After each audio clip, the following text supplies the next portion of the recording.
Ano ang tunay na pagkakaisa? At mayroon akong ibang mga tupa, na hindi sa kulungang ito, sila'y kailangan din namang dalhin ko, at kanilang direnggin ang aking tinig. At sila'y magiging isang kawan, at magkakaroon ng isang pastor.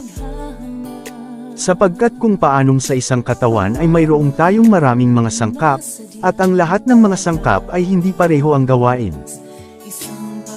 Ay gayon din tayo, na marami, ay iisang katawan kay Kristo, at mga sangkap na sama-sama sa isa't isa. Datapwat ngayoy inilagay ng Diyos ang bawat isa sa mga sangkap ng katawan, ayon sa kanyang minagaling. At kung ang lahat nga'y pawang isang sangkap, saan naruroon ang katawan?